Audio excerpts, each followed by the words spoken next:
Eyes closed. Pay attention to the breath.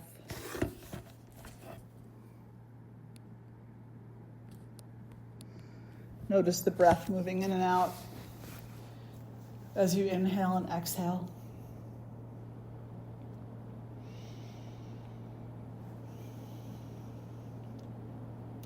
Notice everything there is to notice about its movement, its presence.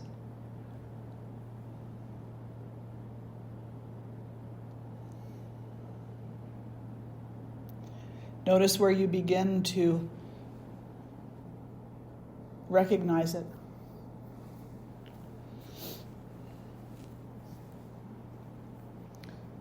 And notice if there's any point where you don't. Is there some place where you lose awareness?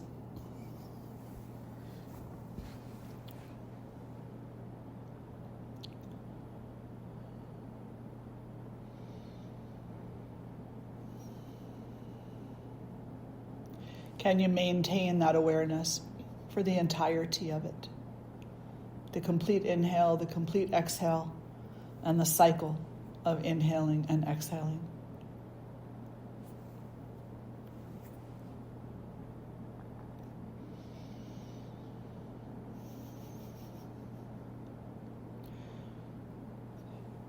Continue paying attention to the breath and recognize that this is not just a mundane exercise of awareness,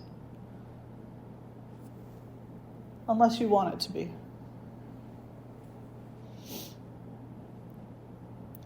It's a sacred moment that you are taking to recognize and acknowledge the life that flows through you, the gift that you've been given, the peace that's at the heart of your being.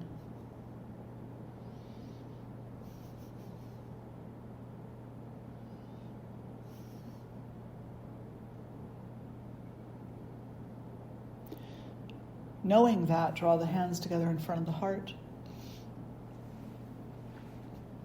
And together we'll lift our voice in one Om, followed by the invocation mantras, taking a breath in.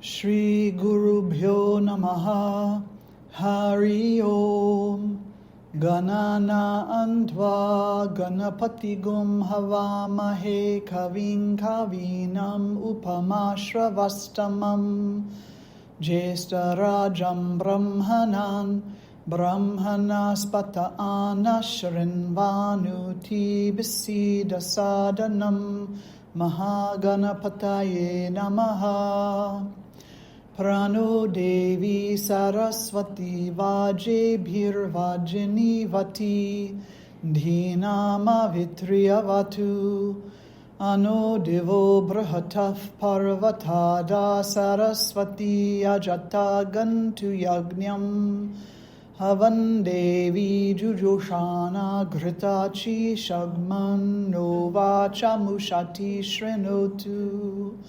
Vagdeviye Namaha.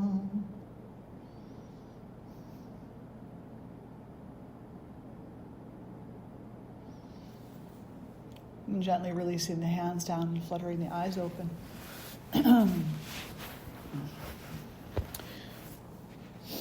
So sometimes when we're practicing yoga,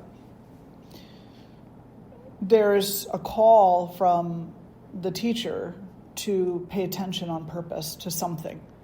It could be the way that your foot is placed on the floor or the way your feet align to one another. It could be the inhalation and the exhalation of the breath. It could be anything. But the instructor calls your attention to it, asks you to be aware of it. And it's interesting. I had a conversation more than once, but one conversation about this comes to mind immediately, where a person said, who was a teacher, said, I don't do all that in class. You know, I don't like work with any of that alignment stuff and telling the students, pay attention to this, pay attention to that. They don't want to hear that. They don't want to hear it. And I said, they don't want to hear it or you don't want to say it? Which one is it? And they said, well, I just don't think they're interested. And I said, is that your job? To think they're interested? To think they're not interested? Is that your place to make that choice for them? Or are you there to teach them about yoga? And if you're not teaching presence on a rudimentary level, then what exactly is it that you're teaching them? And initially she didn't understand what I meant. So the conversation continued for a while. And she kept asking questions. And by the end of it, she kind of said, okay, I'll try. But by the end of the conversation, she came to at least some understanding that you really can't practice yoga without presence. You can practice asana, but they're not going to have the same benefit to the practitioner if there's not presence applied, if there's not awareness, if the student is not taking the moment to understand what's happening in the body and the mind, with the breath, with the movement, with the stillness. There has to be something that's present within the self to that. Otherwise, it's just another distraction. And unfortunately, in the world today, yoga class can be a huge distraction for people. It's treated more like a commodity or, in line with commercialization or whatever, rather than the sacred practice of self-awareness. I mean, this is the whole point of yoga. The whole point of yoga is awareness of the self, knowledge of the self. The Tattva Bodha says it, the Bhagavad Gita says it, the Devi Mahatmya, every single scripture that talks about yoga and the techniques of yoga says, yoga is knowledge of the self. And without knowledge of the self, one cannot experience yoga. And yet still to this day, we have people who say, oh, yoga is not about spirituality, it's exercise. And it's like, it is not. There's a component of it that has the consequence of exercise. Yes, of course, because you're using your physical body. And if you really want to get technical about it, if you're breathing in and out, you're exercising your body. That's not the point of it, though. The point of it is the presence. The point of it is the aliveness. The point of it is the awareness. The point of it is the coming home to the self of the self, and therefore coming home to the self of all selves. So this awareness is not just a mundane exercise that we go through to check the boxes, or to dot the I's and cross the T's. It's actually a very, very important foundational practice that students and teachers need to learn about. My Guruji, he was very kind, and he was often very childlike, very innocent and sweet, but he could be very stern too.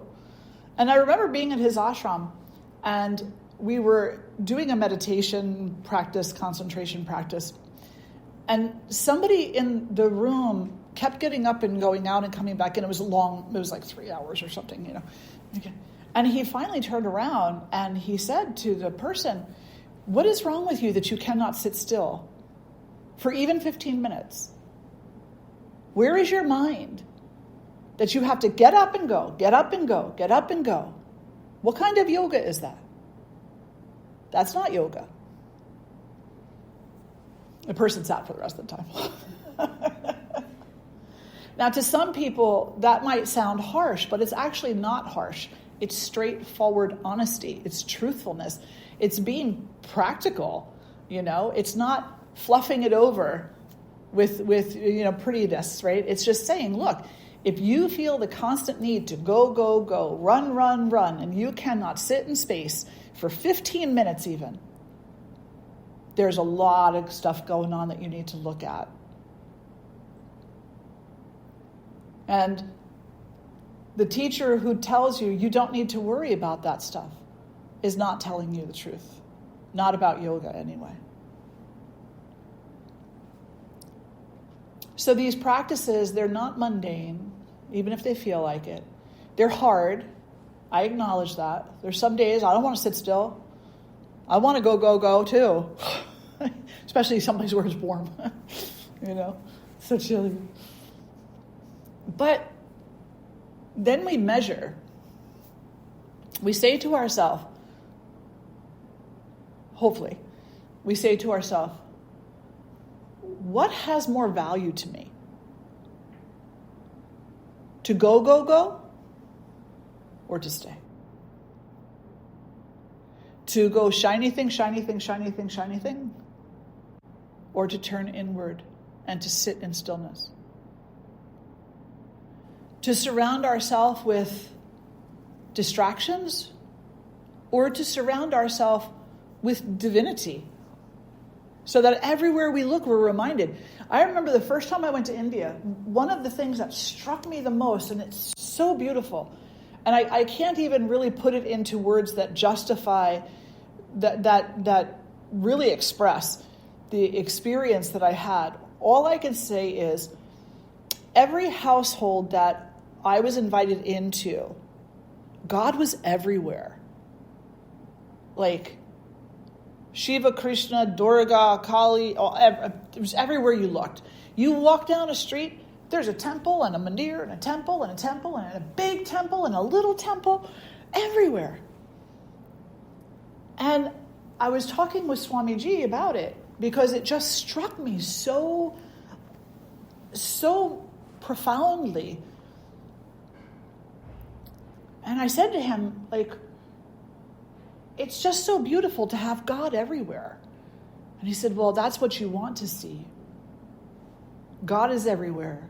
These are reminders to you that God is everywhere, so that when you look over here, oh, look, there she is. And when you look over here, oh, there she is. And when you look over here, oh, there she and he is. There that is. So that eventually you train your eyes to see God in all things everywhere. Not just in the things that you prefer. Not just in the things that the ego likes. Not just in the easy moments. Now, when we marry those two things together, when we say there's a value to having our environment filled with memory and with depictions of divinity, so that we're constantly being called to that. And these practices that we do that appear to be simple and mundane on the one part, but are actually really hard on the other, those practices are toning your nervous system so that as you turn your senses away from the distractions and toward divinity, it's a smoother journey. It's, I don't want to say easier, because it's not. We've all been enculturated for our entire life that we've lived in this part of the world, to look out there and to look at things outside of us and to get caught up in that. And it's really challenging to refocus and retrain the brain to turn away from that and to go inside of oneself. But when the things that you surround yourself with are a reminder of what exists within yourself, it becomes easier somehow. Does that make sense? Yeah. So rather than looking at the billboard of, the latest and greatest cookware and the magazine cover of the latest and greatest diet and the big billboard at the car place telling you the newest car that you have to just go and buy today, instead of looking at those things, you look at Krishna, you look at Shiva, you look at Durga, you look at you. You look at an aspect of yourself, of the soul that's within you, and you let it bring you home to yourself. And so these practices of awareness, they support us in being able to do that. They support us by helping us to focus, by supporting us in becoming one-pointed, which is one of the highest of the three, which is the first of the three highest aspects of Patanjali's Eightfold Path. That didn't come out very easily. We have yama and niyama, which are the virtues. Asana, pranayama, pratyahara, and then the top three, dharana, dhyana, and samadhi. So dharana, concentration, is an aspect of one-pointedness. It's being able to focus on one thing. And when you're in your practice, that one thing is your breath. Or your feet and their alignment. Or whatever the instructor asks you to focus on. And most students, when they stand there in their Tadasana and they're giving it their all, they're trying to focus on their feet. But every once in a while, you see it. You see how hard it is, because while the student might look down at their feet, then they look up and they go over there, and then they look at what their neighbor is doing, and then they they lose their posture. And it's a reminder of how hard it is to even focus on your feet. Something that is right there and very, very obvious. So can you imagine how hard it must be to focus on something you can't see, can't hear, can't smell, can't taste, can't touch? So we need to practice more awareness practices, not fewer, so that we can become skillful and masterful at focusing, at becoming one-pointed. So why? What would be the benefit of practicing these practices, creating an environment for ourselves where we're constantly reminded of divinity? Well, because, you go through the spiritual world today, and you talk to people and ask them, what is it about spirituality that's really attractive to you? And they'll be like, I like being in the flow. I like being in the flow. Well, what is the flow? I don't know. I just like being there. It's well, if you don't know what it is, then how do you know you like it? Need to kind of define it, because we're human beings and we need to have things defined for us. Otherwise, it becomes just kind of another passing fad. And it becomes something that the ego grabs onto and says, well, this is what the flow is. The flow is when everything goes right for me. The flow is when everything is easy for me. The flow is when I get what I want. The flow is when you don't bother me. The flow is when nobody asks too much from me. The flow is when I get the job I want, when I get the car I want, when I have enough money. So the flow becomes about that outside world. Does that make... But is it about the outside world? Not at all. Being in the flow is not at all about the outside world. Being in the flow is also not really about this body, but because we're so tied to this body in this life, it becomes involved in our experience of the flow. If we're fortunate enough, we're able to become skillful at allowing the spirit or the soul of the self to be the one that leads the way rather than the ego. And we allow the body to be a servant to that divine will rather than a slave to the ego. Yeah? If we're fortunate. So we do these physical practices so that, number one, there is a little bit less suffering in the body, maybe.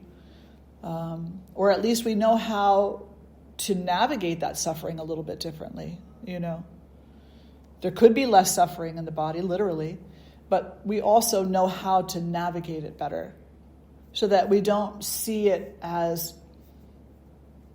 the thing that's ruining us. We don't see it as the thing that's ending us. We don't see it as the thing that we're never going to get over.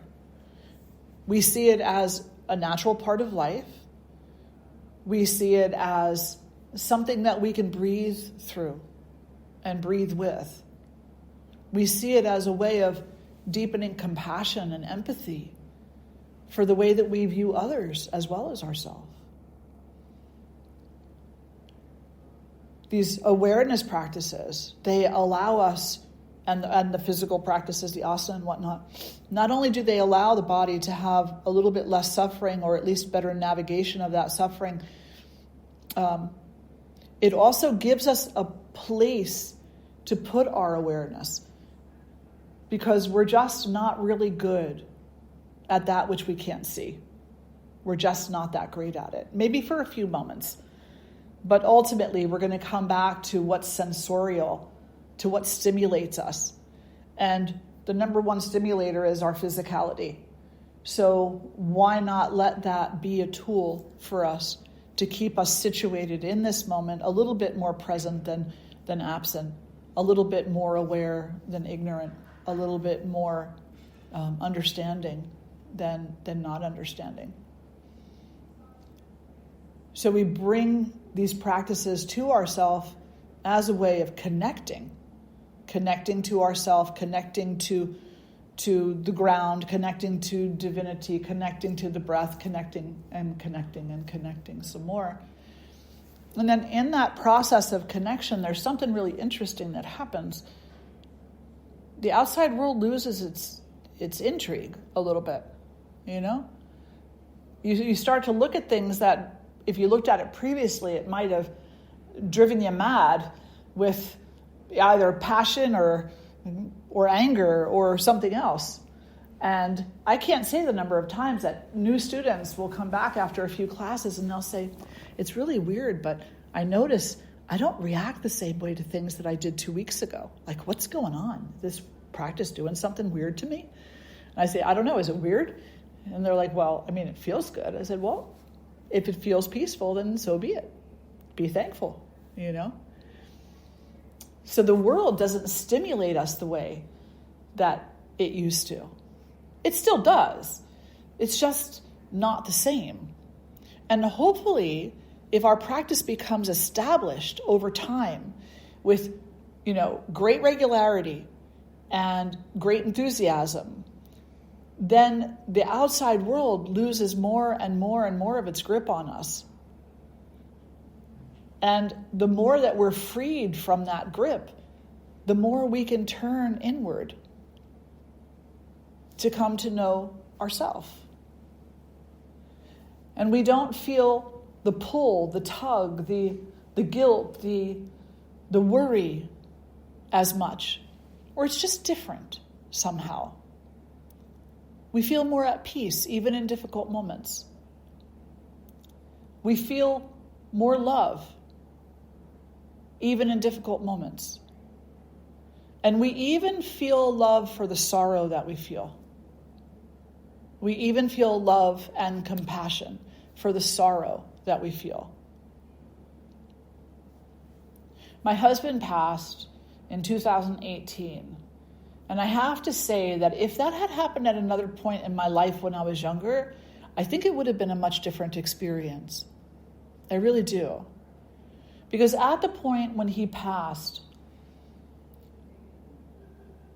I felt so very connected to him, to divinity, to the breath, to the unity.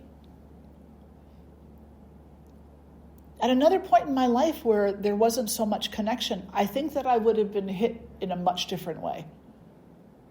Does that make sense? So even our sorrow, we sit with that when we're practicing regularly with some enthusiasm about the practice. When we don't call these things mundane exercises, we recognize them for what they really are. They're the things that help us to open up the heart of ourselves, to open up the soul, to open up to the light within, and to open up to the sorrow. And to say, this is a natural part of being embodied.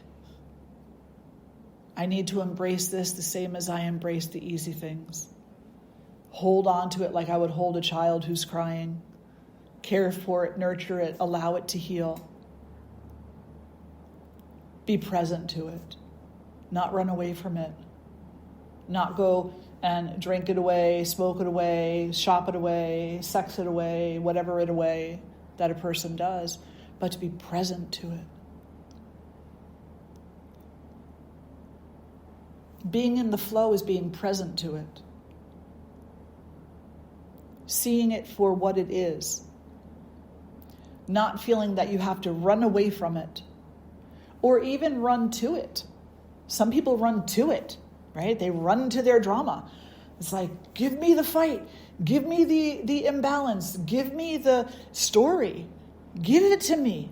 That's what I want. I want to be able to go around and tell everybody what happened. I want to be able to talk about this thing that happened 30 years ago as if it just happened today. These practices support us in doing something else, basically. It's like you don't still live back then. You're here now, So these practices help us to put our feet on the ground now and to be present to what is. And that's being in the flow, to be able to be present to whatever is coming up for us, to whatever condition we find ourselves in. And then, in some way, shape, or form, if you've practiced for a while, consistently, with that enthusiasm to continually go deeper and deeper into that concept of self-knowledge until it is no longer a concept, it is a reality. At some point, with a little bit of grace, we're able to see and understand that none of this is my will. Not a bit of it. Even the things I set my sight on are not my will. It's thine will. It's the will of divinity. It's the way of the universe. It's Dharma. It's the truth. It's like I can work and work and work and work and work for something to happen. Doesn't mean it's going to. You can invest all your money in the stock market. Doesn't mean you're going to make $1 million. You can eat right, sleep right, exercise right, meditate right. Doesn't mean you're going to live to be 110. And it doesn't mean that all the years you live are going to be healthy, like physically, without some kind of illness or something happening. I had somebody one time who said to me about Ed when he was going through his illness, and I don't even like to call it that really, when Ed was living alongside cancer, this person came to me and said, and he was a friend of ours, and I really kind of thought that he had a different level of awareness, but I think he was afraid. I think that when you see somebody you care about in the throes of that type of a process, that something inside of you becomes very afraid. And I think that he was trying to grasp at the possibilities. And he sat down with me. He said, "Can I ask you a question?" And I said, "Yes." And he said, "Do you think he's just not being positive enough about the outcome?" And I looked at him and I said, "I'm going to walk away from you now." And he was like, "Did I say something wrong?" And I said, "I think you need to think about what you just asked me. Do I think he's not being positive enough about the outcome? The outcome is not his choice. Only the work is his choice. And are you really going to sit there and tell me that he's not positive about the work? He's embraced his path 100%, as best he can in every moment. The outcome is not up to us. When we can understand that and accept it to some great degree, then it allows us to be in this moment and live life as it appears to us, in whatever condition that we find, with more truthfulness, more honesty, more sincerity, more presence. And that's being in the flow. That's the flow. The flow is being here now, being in the work of it all. And understanding that no matter what the work is that you're doing, the outcome is not up to you. Krishna tells Arjuna this in the Bhagavad Gita. Very clearly, specifically states, you have a right to the work and to the work only. You do not have a right to the outcome. Being in the flow is living that. Knowing that in as many moments as possible.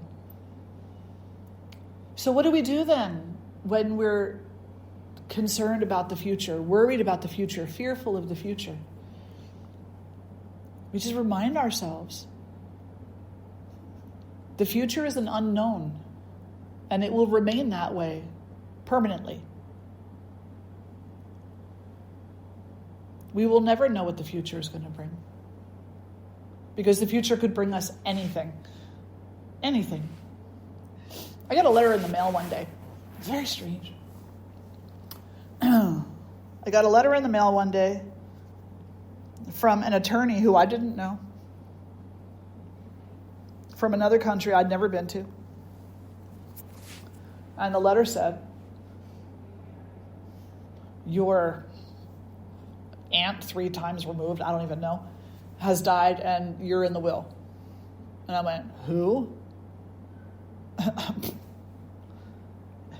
Right? You just don't know. Like, it was the weirdest thing. It wasn't for a lot, but it was for something. And so, something that I turned around and used for my family, and it was a surprise, because that's what the future is. The future is a surprise. I didn't know that person. I had no idea that was a relative of mine. I had no idea I had relatives in that country. I had no idea. So I had no idea what the future held in that regard. When I married my husband, I had no idea that he would not be with me until I grew old and gray. I mean, I was gray. I've been gray since I was 16, but you know what I mean.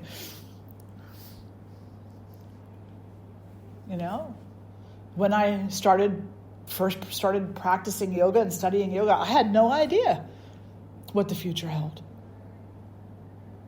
It's the journey. And I still don't know what the future holds, and neither do you. So the future can't be the point.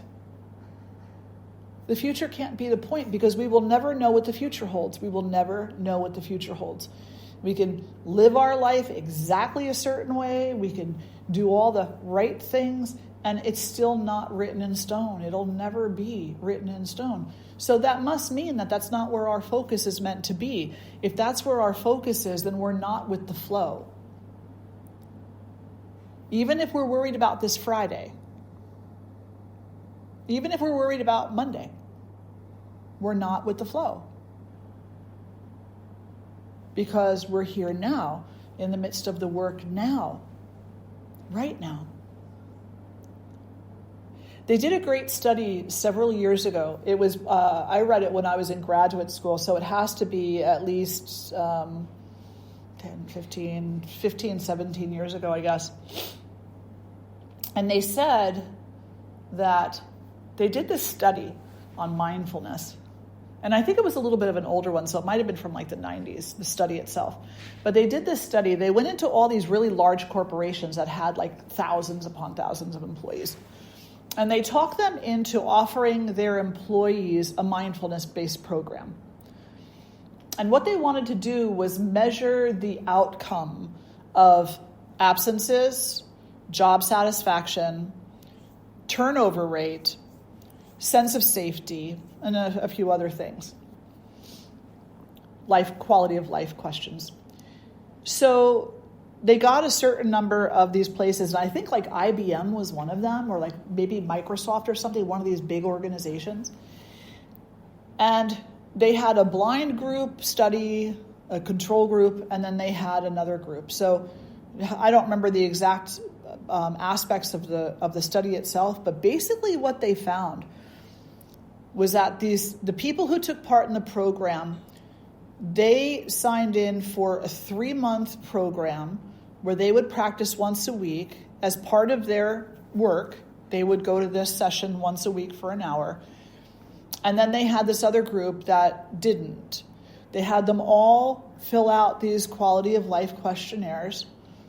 And they found overwhelmingly that the individuals who started to learn about mindfulness started to feel more present at their job, had fewer absences, fewer of them percentage-wise left the job because of dissatisfaction, fewer mistakes were made, there was a greater sense of camaraderie, there was greater joy being taken in the work day after day, there was less worry about the future. I mean, like, this was a profound research study. That to practice mindfulness, which, that's yoga, right? To practice mindfulness is to give you a greater sense of appreciation for the moment that you're in and less dissatisfaction. And let's just also be clear on something. Sorrow is not dissatisfaction.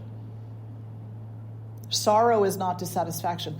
Sorrow is what we feel naturally as part of this life when we feel disconnected, when we fear that we have lost connection. It's a very specific thing. Sorrow comes about when we feel or fear that we've been disconnected, or when we fear disconnection. So it doesn't have to do with like satisfaction in life. It's actually based in fear of loss, fear of disconnect. Does that make sense? Yeah. So this idea of the flow could be framed the following way. You say, to be in the flow means to be present in this moment to whatever conditions are arising, mentally, emotionally, physically, and environmentally, and to remain whole in one's own self in spite of what else is happening. To remain present to the knowledge of one's own wholeness.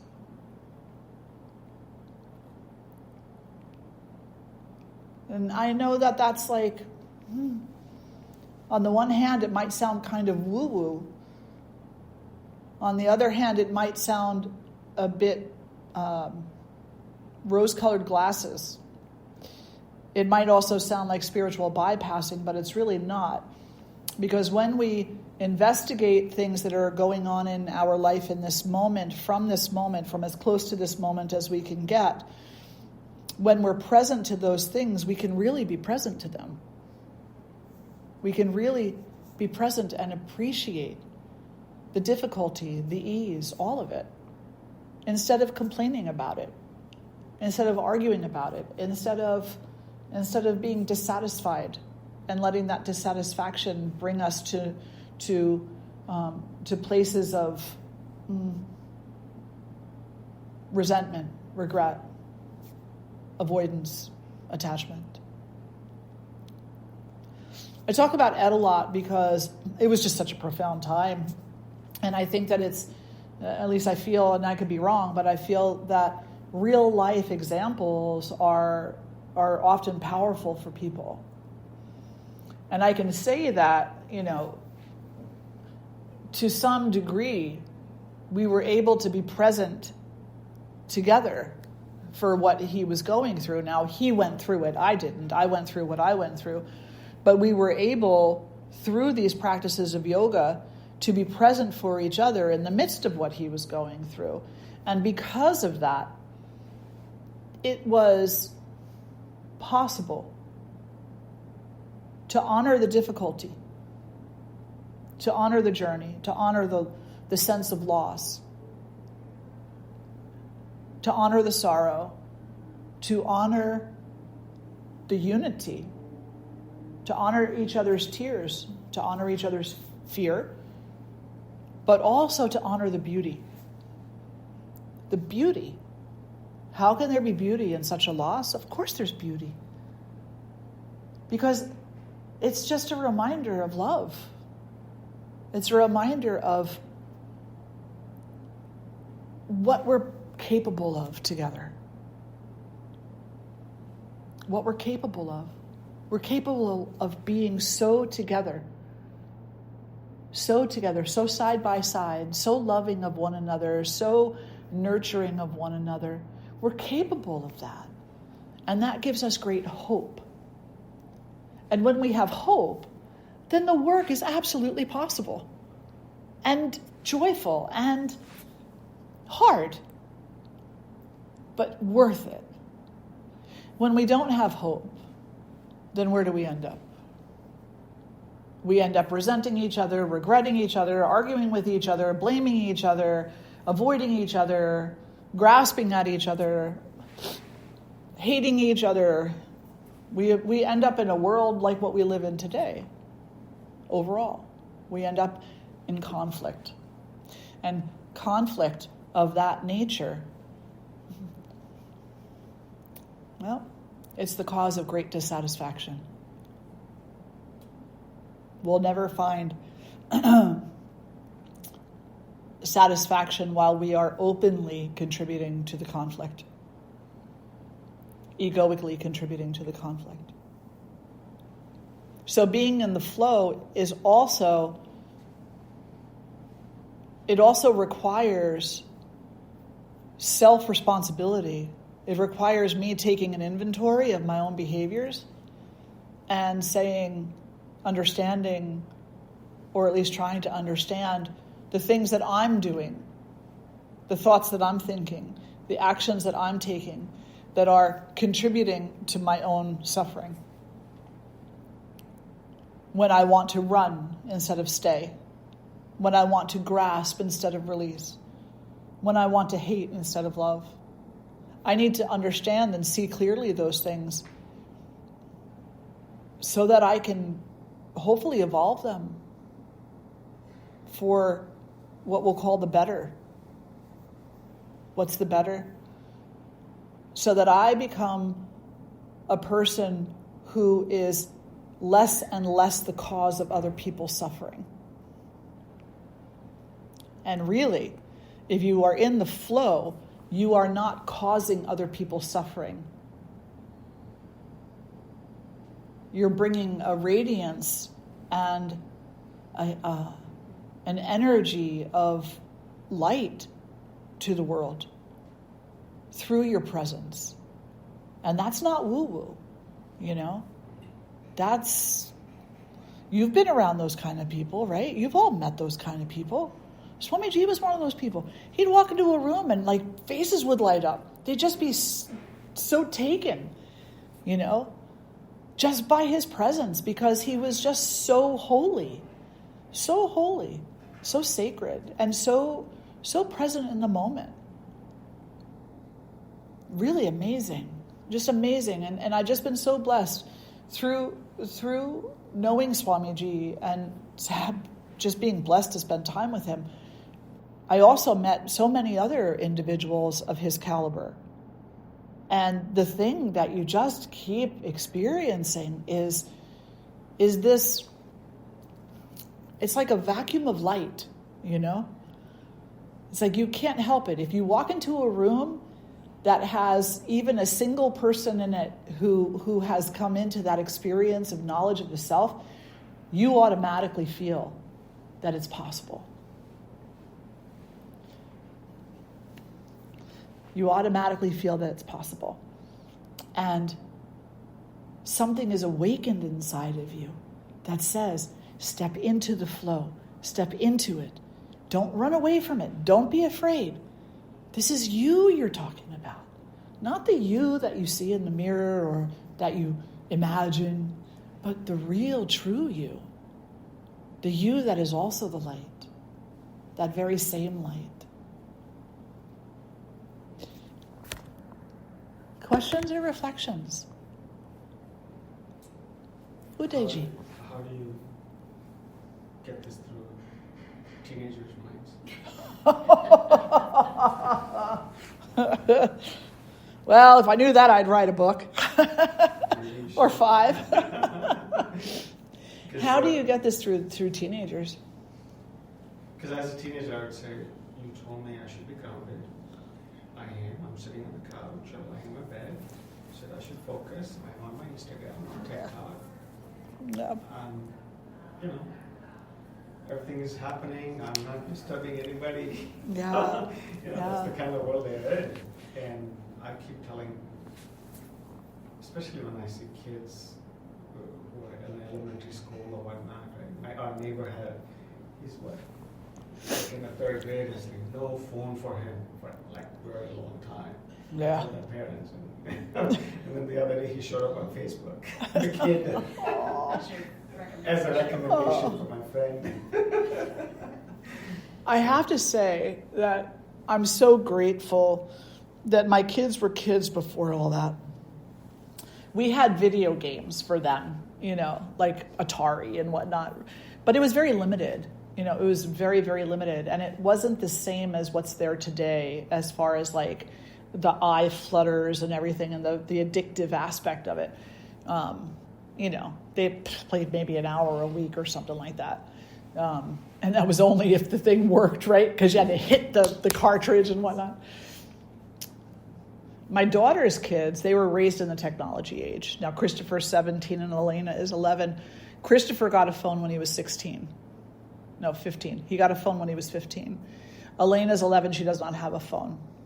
And she wants one because all her friends have one. But Casey's a hard line. She's like, not time yet. Nope. Stop asking. And I think that on one level, it requires the parent or the caregiver to have a hard line. I used to do a lot of work in the family crisis intervention realm in New Jersey as a yoga therapist. I would go into these homes where there were crises happening for all different types of reasons. And the one thing that I constantly heard from parents, at-risk youth also, special needs children, the whole gamut. The one thing that I would consistently hear from the parent was, I just don't want him to get mad at me. I was like, why? Why is that a concern? Well, because if he gets mad, he never stops yelling and blaming. And I'm like, my first piece of advice there was to say, stop being afraid of your child being mad at you. Have a hard line. It's a line in the sand. Period. That's discernment and discipline. It's not cruel, but for some reason we think that having a hard line in the sand is like mean, but it's not. You know, all these kids today, they're so looking here, they're not looking there. For us, for our generation, it was that we were looking there, we would not look up there. For our ancestors, they looked up there, right? They went, oh, look, there's stars, and there's a moon and a sky. Look, there's a forest. They looked in so many different directions. We look there. We drive the car, we do the work, we look straight ahead. Kids today look here. Our peripheral view has shrunk and shrunk and shrunk. To open it back up again. It's really not up to you as a parent or up to a parent to make their child understand, because that's not really possible. If the child has the capacity, is called to that understanding, they will understand it. In their life, they will understand it at the time when they're meant to understand it. But as a parent, as a guide in this life, what you can do is provide them the opportunity to have the revelation themselves, right? It's like you can lead a horse to water, but you can't make him drink. So you can keep leading the horse to water, and eventually maybe the horse will drink. So what does that mean? It means involve and invest them in other things. Christopher enjoys video games, but he likes concerts more. And he doesn't just like this modern day stuff.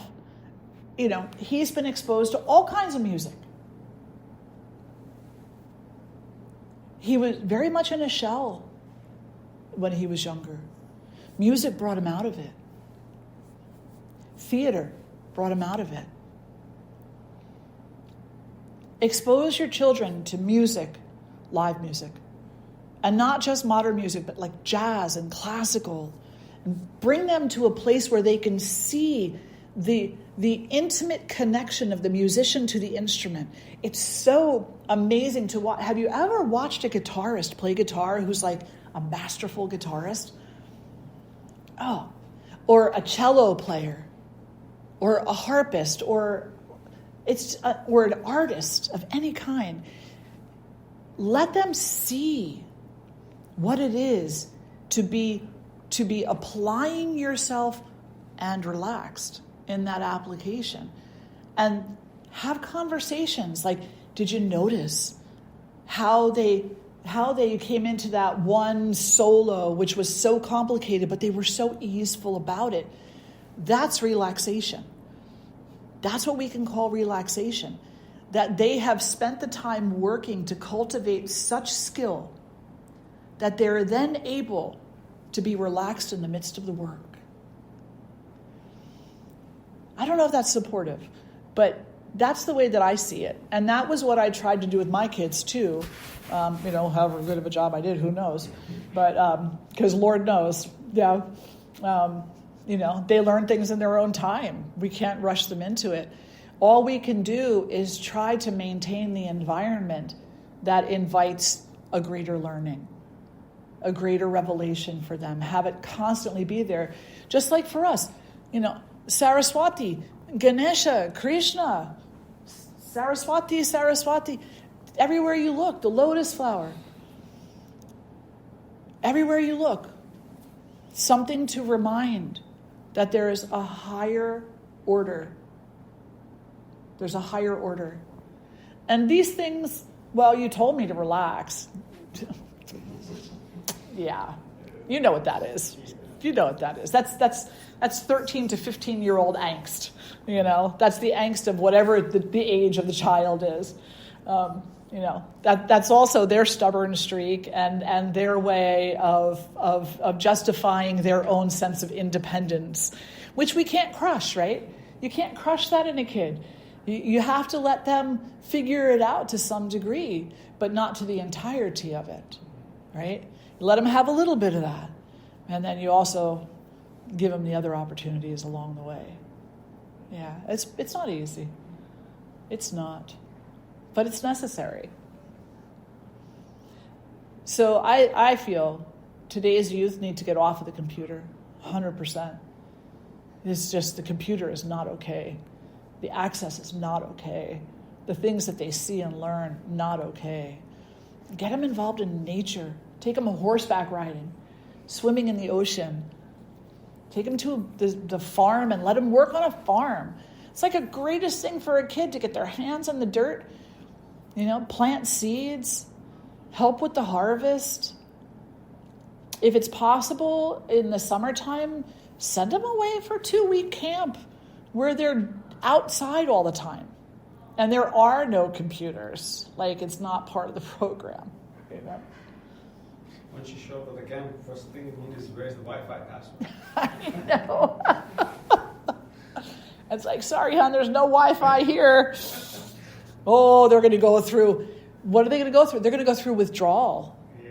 That's withdrawal. Oh my gosh, right? Yeah. Oh, that's a hard one. I'm so glad my kids are older.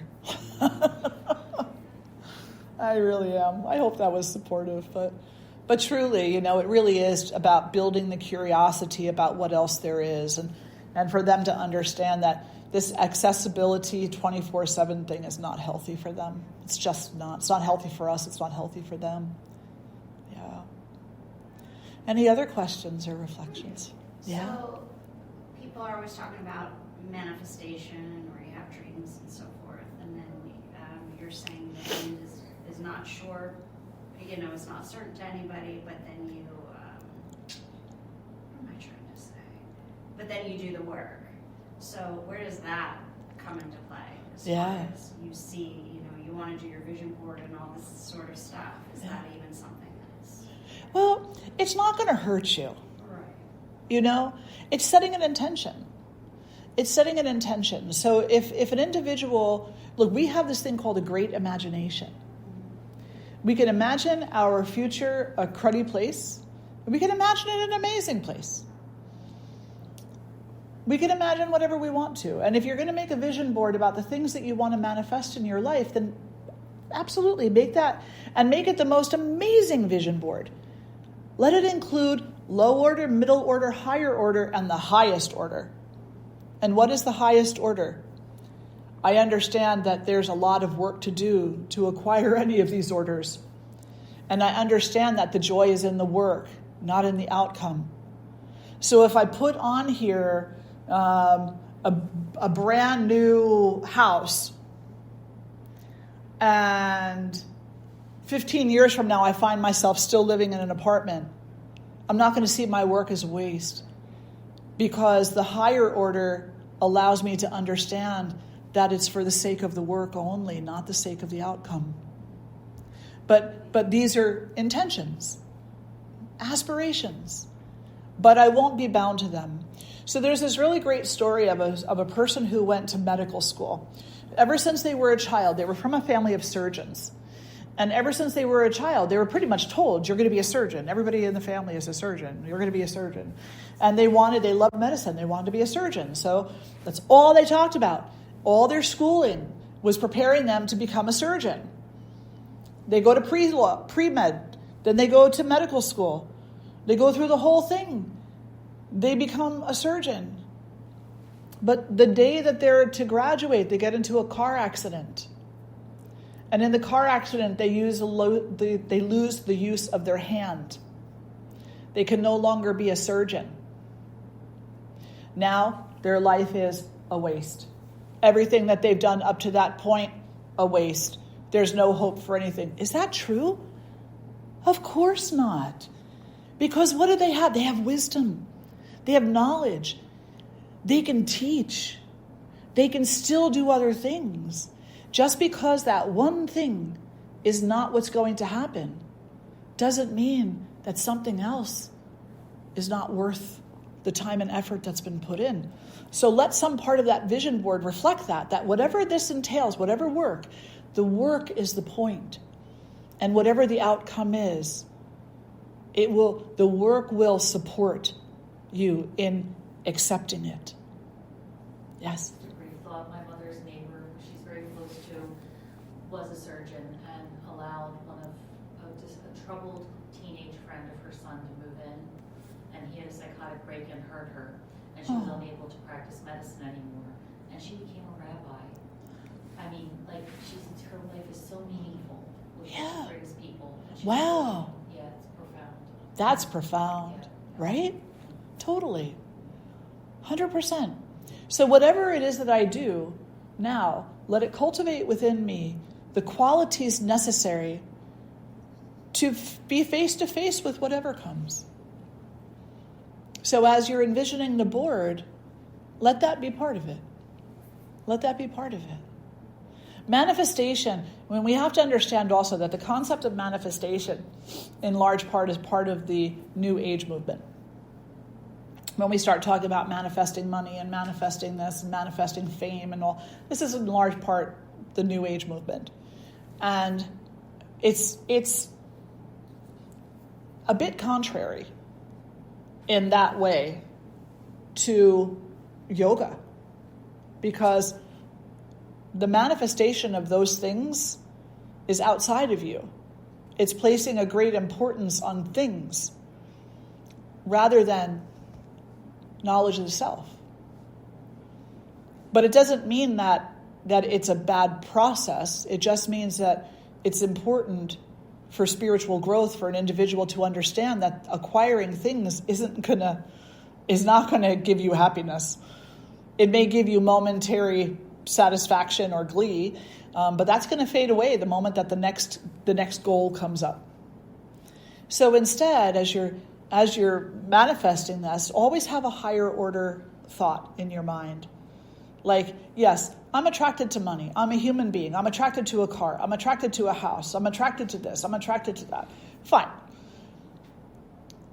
If that comes along, be grateful. And utilize it in a way that's of service. Utilize it in a way that becomes a tool for a greater spiritual practice. If you win the lottery, wonderful. Feed people. You know? If you have a house, maybe make it as sustainable as possible so that it doesn't hurt the environment. If you get a car, maybe give somebody who needs a ride. Like, so many different ways that you can utilize those material things to be of service. See them for what they are. They're not the goal. The goal is you knowing yourself. Self-knowledge, that's the goal. Yeah. So higher order always. And vision boards are fun. So go ahead and do them. I still have one that I made something like 25 years ago. It's the only one that I've ever kept, actually. And I have it somewhere. I just came across it not too long ago. And at that point in time, it might have been, well, I'm 62, so it had to be 35 years ago. And I made it with regard to the music that I was playing at the time, because I was a musician and a songwriter. And it was really like there was a lot of that on there, and there was some yoga also on there. And for some reason, I just always kept that. It just always reminded me of the potential of our own creativity, and that when we're open to that creativity, we can accomplish really anything. Yeah. Anything else from anybody today? No, we're good? Okay. Let's sit tall and close the eyes. Draw the hands together in front of the heart. And just for a moment, pay attention to the in-breath and the out-breath. Be very aware that you are breathing, and that the breath itself is the point. It's sacred, it's life, it's aliveness, it's a gift, and it's an offering. Don't just see it as a mundane physiological action. It is a sacred unfolding of life as it happens. And together we'll lift our voices in one Om, breathing in.